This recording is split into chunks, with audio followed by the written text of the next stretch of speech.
Crime and Punishment, Part 6, Chapter 7. The same day, about 7 o'clock in the evening, Raskólnikov was on his way to his mother's and sister's lodging, a lodging in Bakaleyev's house, which Razumikin had found for them. The stairs went up from the street. Raskolnikov walked with lagging steps, as though still hesitating whether to go or not. But nothing would have turned him back. His decision was taken. Besides, it doesn't matter. They still know nothing, he thought, and they are used to thinking of me as eccentric.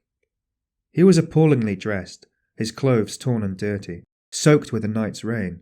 His face was almost distorted from fatigue, exposure, the inward conflict that had lasted for 24 hours. He had spent all the previous night alone, God knows where. But, anyway, he had reached a decision. He knocked at the door, which was opened by his mother. Dounia was not at home. Even the servant happened to be out. At first, Pulcheria Alexandrovna was speechless with joy and surprise. Then she took him by the hand and drew him into the room. "Here you are," she began, faltering with joy. "Don't be angry with me, Rodya, for welcoming you so foolishly with tears. I am laughing, not crying. Did you think I was crying? No, I am delighted, but I've got into such a stupid habit of shedding tears. I've been like that ever since your father's death. I cry for anything. Sit down, dear boy, you must be tired. I see you are. Ah, how muddy you are." "I was in the rain yesterday, mother," Raskolnikov began. No, Pulcheria Alexandrovna hurriedly interrupted. "You thought I was going to cross-question you in the womanish way I used to. Don't be anxious. I understand. I understand it all. Now I've learned the ways here, and truly I see for myself that they are better. I've made up my mind once for all. How could I understand your plans and expect you to give an account of them? God knows what concerns and plans you may have, or what ideas you are hatching, so it's not for me to keep nudging your elbow, asking you what you are thinking about. But my goodness, why am I running to and fro as though I were crazy? I am reading your article in the magazine for the third time, Rodya. Dmitri Prokofitch brought it for me. Directly I saw it and cried out to myself, 'There, foolish one,' I thought. That's what he is busy about. That's the solution of the mystery. Learned people are always like that.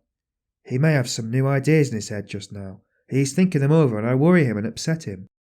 I read it, my dear, and of course there was a great deal I did not understand, but that's only natural. How should I?" "Show me, mother." Raskolnikov took the magazine and glanced at his article.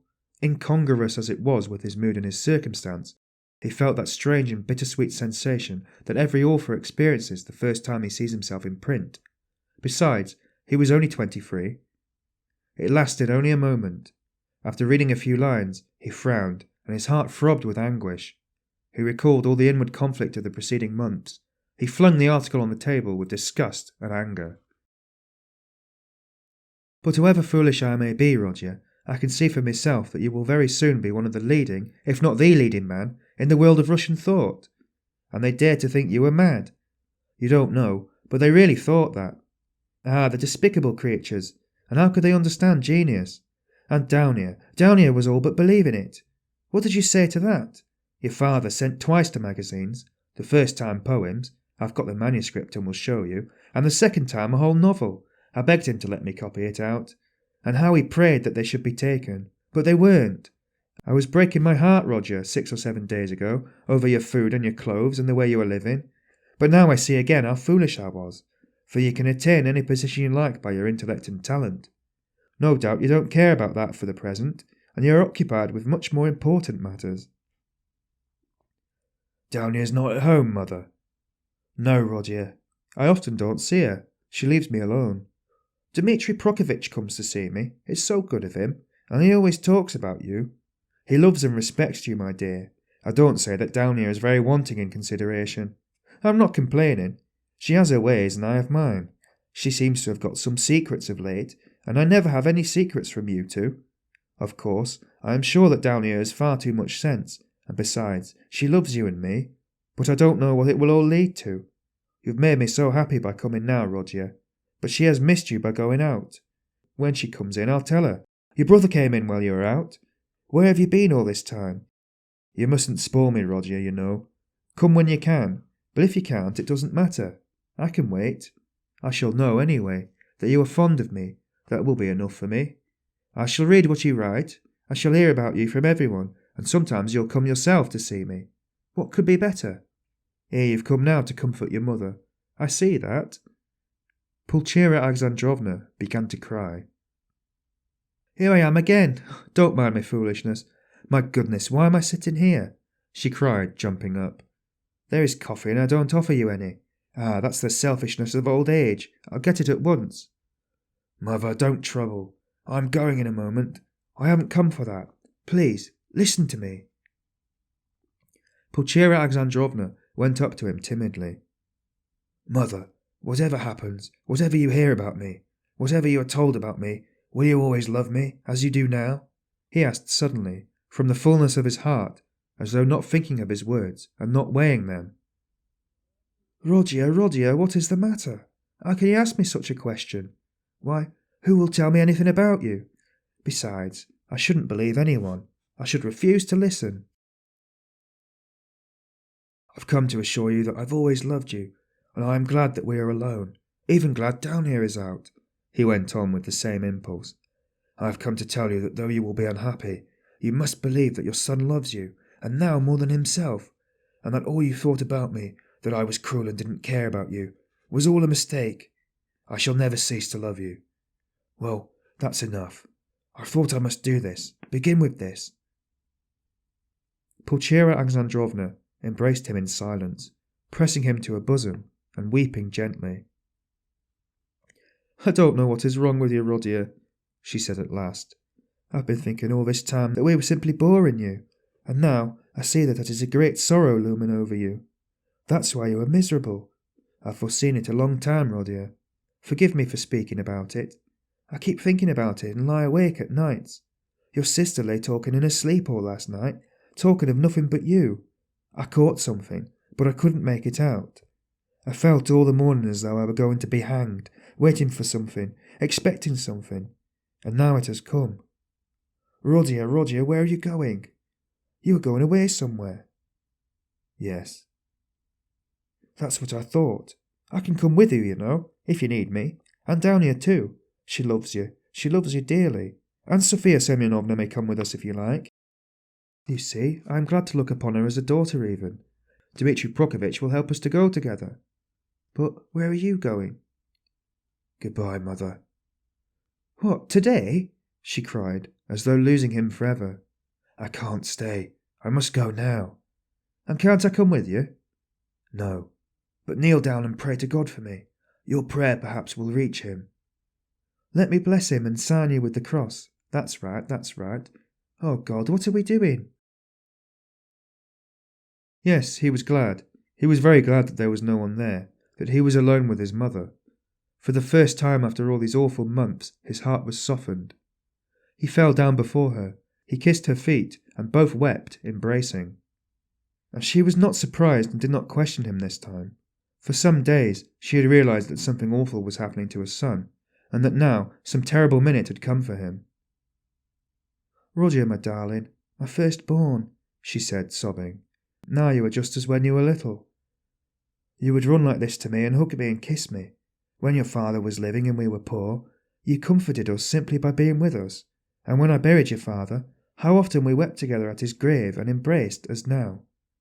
And I've been crying lately. It's that my mother's heart had a foreboding of trouble. The first time I saw you that evening, you remember, as soon as we arrived here, I guessed simply from your eyes. My heart sank at once, and today when I opened the door and looked at you, I thought that fatal hour had come. Rodya, you are not going away today. No. You'll come again? Yes. I'll come. Rodya, don't be angry. I don't dare to question you. I know I mustn't. Only say 2 words to me. Is it far where you're going? Very far. What is awaiting you there? Some post or career for you? What God sends. Only pray for me. Raskólnikov went to the door, but she clutched him and gazed despairingly into his eyes. Her face worked with terror. Enough, mother, said Raskólnikov, deeply regretting that he had come. Not forever. It's not yet forever. You'll come tomorrow. I will. Goodbye. He tore himself away at last. It was a warm, fresh, bright evening. It had cleared up in the morning. Raskolnikov went to his lodgings. He made haste. He wanted to finish all before sunset. He did not want to meet anyone till then. Going up the stairs, he noticed that Nastasia rushed from the samovar to watch him intently. "Can anyone have come to see me?" he wondered. He had a disgusted vision of Porfiry, but opening the door, he saw Dounia. She was sitting alone, plunged in deep thought, and looked as though she had been waiting a long time. He stopped short in the doorway. She rose from the sofa in dismay, and stood up facing him. Her eyes, fixed upon him, betrayed horror and infinite grief, and from those eyes alone he saw at once that she knew. "Am I to come in or go away?" he asked uncertainly. "I've been all day with Sofya Semyonovna. We were both waiting for you. We thought that you would be sure to come there." Raskolnikov went into the room and sank exhausted into the chair. "I feel weak, Dounia. I am very tired, and I should have liked at this moment to be able to control myself." He glanced at her mistrustfully. "Where were you all night?" "I don't remember clearly. You see, sister, I wanted to make up my mind once and for all, and several times I walked by the Neva. I remember that I wanted to end it all there, but I couldn't make up my mind," he whispered, looking at her mistrustfully again. "Thank God. That was just what we were afraid of, Sofya Semyonovna and I. And you still have faith in life? Thank God, thank God!" Raskolnikov smiled bitterly. "I haven't faith, but I have just been weeping in Mother's arms. I haven't faith, but I have just asked her to pray for me. I don't know how it is down here. I don't understand it." "Have you been at Mother's? Have you told her?" cried Dounia, terror-stricken. "Surely you haven't done that." "No, I didn't tell her, in words, but she understood a great deal. She heard you talking in your sleep. I am sure she half understands it already. Perhaps I did wrong in going to see her. I don't know why I did go. I am a contemptible person down here." "A contemptible person, but ready to face suffering. You are, aren't you?" "Yes. I'm going, at once. Yes, to escape the disgrace I thought of drowning myself down here, but as I looked into the water, I thought that I had considered myself strong till now. I'd better not be afraid of disgrace," he said, hurrying on. "It's pride down here." "Pride, Rodya?" There was a gleam of fire in his lustreless eyes. He seemed to be glad to think that he was still proud. "You don't think, sister, that I was simply afraid of the water?" he asked, looking into her face with a sinister smile. "Oh, Rodya, hush!" cried Dounia bitterly. Silence lasted for 2 minutes. He sat with his eyes fixed on the floor. Dounia stood at the other end of the table and looked at him with anguish. Suddenly he got up. "It's late. It's time to go. I'm going at once to give myself up. But I don't know why I am going to give myself up." Big tears fell down her cheeks.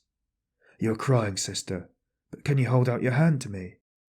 "You doubted it?" She threw her arms round him. "Aren't you half expiating your crime by facing the suffering?"